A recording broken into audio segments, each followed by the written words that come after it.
खबर है डीग से। रमन लाल गोस्वामी आज शहीद स्थल डीग पर शौर्य दिवस मनाया गया। आज शहीद स्थल डीग पर शौर्य दिवस मनाया गया।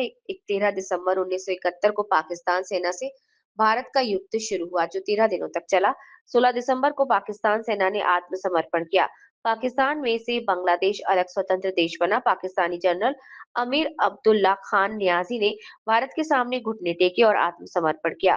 भारत इस दिन को विजय दिवस के रूप में मनाता है। जिन सैनिकों ने 1961, 1962, 1966 और 1971 के युद्ध लड़े, उनका भी सम्मान किया गया। 16 दिसंबर 1971 को 93,000 पाकिस्तानी सैनिकों ने भारत की सेवा के सामने आत्मसमर्पण किया।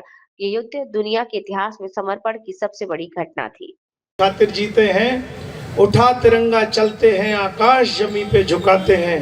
ये उठा तिरंगा चलते हैं, आकाश जमी पे झुकाते हैं। ये धरती शहीदों वाली है, हम इसको शीश झुकाते हैं। जय हिंद, जय भारत। दिसंबर 1971 में जो भारत की फौजों ने बांग्लादेश और पाकिस्तान पर विजय प्राप्त की थी, उसके उपलक्ष्य में विजय दिवस मनाते हैं।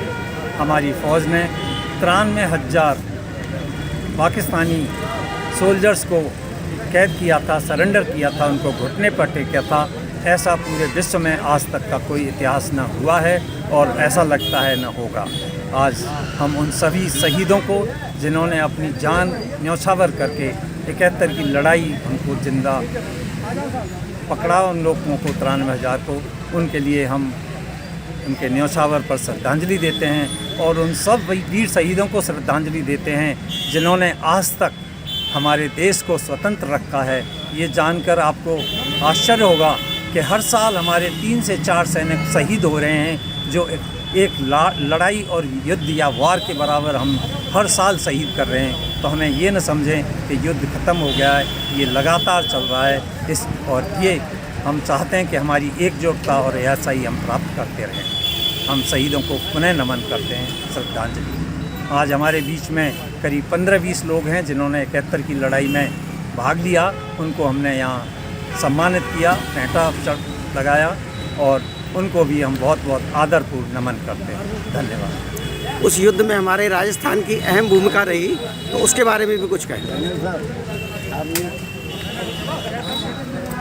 राजस्थान की अहम भूमिका यह है कि पूरा पश्चिमी फ्रंट, बांग्लादेश तो एक फ्रंट था, लेकिन पश्चिमी फ्रंट पर भी चारों तरफ युद्ध था।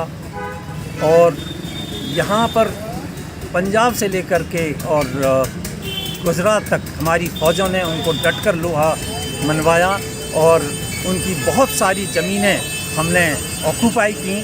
लेकिन दुर्भाग्यवश वो सब कुछ, हम लड़ाई में कभी नहीं हारे, लेकिन टेबल पे हार जाते हैं। और इस तरह से हम बहुत कुछ, हर समझौते में, शिमला समझौते में बहुत कुछ हार गए। मेरा तो सभी से निवेदन है, पॉलिटिकल जो भी जिस अथॉरिटी में हैं, कि अब युद्ध के बाद हम टेबल पे न हारें। लड़ाई की तो हम गारंटी देते हैं कि हम कभी नहीं हारेंगे, लेकिन टेबल पे आप लोग न हारें, ये मेरा सभी राजनीतिक लोगों से निवेदन है। धन्यवाद।